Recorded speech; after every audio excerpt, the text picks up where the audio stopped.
Chicano culture doesn't have quinceañeras for boys.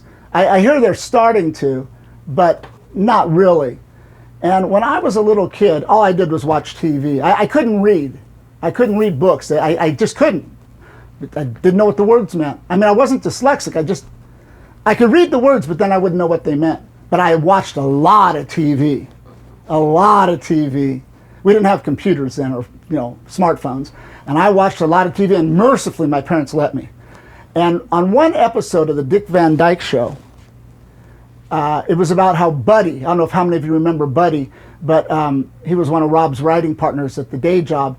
And Buddy, one episode was about Buddy having his bar mitzvah as an adult because his parents couldn't afford one for him when he was a kid. And they explained what that kind of meant during the course of the show, and I just thought that was the coolest thing. So on my 18th birthday, I decided I needed to have my own "Today you are a man, my son" moment. And knowing I wouldn't get one at home, I decided I'd make up my own.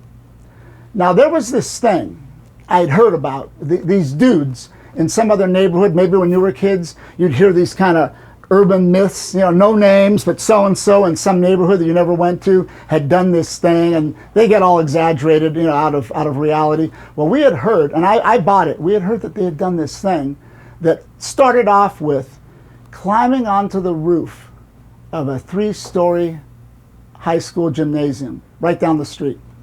And that entailed a lot of stuff, First, you had to climb over a locked, if you went in the middle of the night like I did, well, you couldn't go during the day because, And so I had to scale a 12-foot lock gate, no barbed wire, but you still had to get yourself up and over it. Now, we didn't do this lame, cockroach crawling, and then how you see people in TV and, or on cops, they're straddling it, between their legs, and then same thing down. No, we were cool. The way we jumped, the way we climbed fences, we just almost alight our way over, throw ourselves over, and then come down on the other side, rappelling as we went down, our bodies never touching the crossbar till we land, and then we landed. This was just to get in. Now, phase 2 was you had to get on the roof. I don't know how many of you have ever been on your high school gym roof. I don't know if you remember your high school gym. Those things were not meant to be scaled. A MacGyver maybe. And so the next step is to climb up onto the grating, the big iron grating around a window, and pull yourself up. No big deal, it's only a few feet. Put your feet on the sill, right? Get your balance, and now turn yourself around so your back is to the grating. Lean back so you don't fall forward and have to climb back up again. And now here's a tricky part. There are several. You've got to now have faith in your ability to leap and risk escaping the safety of the windowsill and go up about 2 to 3 feet to catch the ledge of the next floor up. And then do like a chin up and then throw yourself over,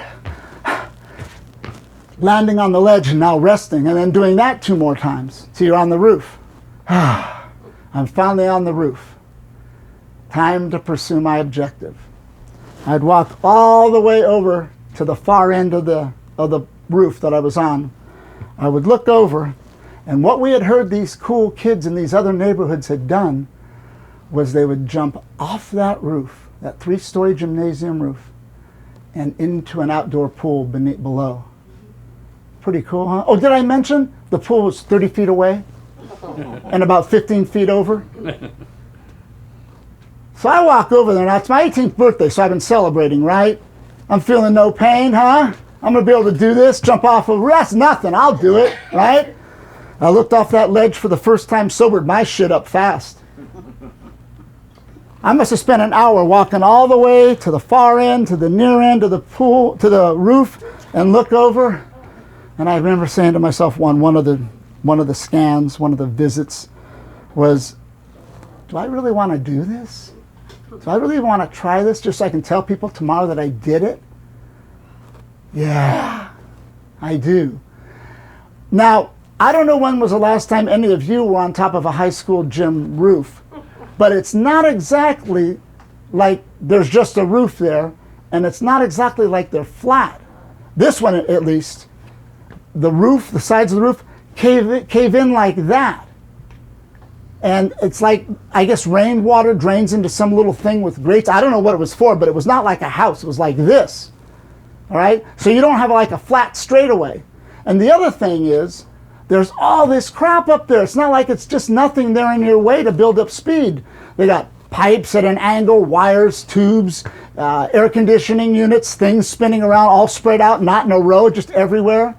So you really have a hard time building up momentum so you can go as fast as you possibly can when you get to the edge and jump off. Well, I said, fuck, man. I tried it. And I'm telling you, 5 times I walked back and I thought, And it's an hour later now, that beer is all worn off. And I'm thinking, fuck. All right. I didn't just climb up here to not finish this off. So finally I do it. I run as fast as I can, trying to build up as much speed as I can on all these little angles and things in the way. Every time I build up speed, I start zigging that way and zigging that way and zagging the other way. And every time I build up some speed, there's some stupid obstruction in my way. It slows me down. Finally, I make it to the edge with all the momentum and speed I can build up.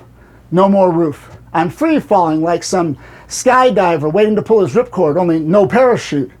And I'm doing like Wile E. Coyote in one of those road runners, as fast as I can, trying to like get myself to go through the air as fast as I can and make up that distance before I land to where the pool is.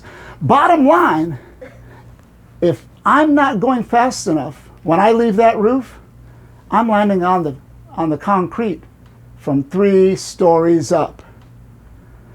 So I'm going through the air, I give it one last manic burst of arms and legs, and I clear the near wall of the pool by that much.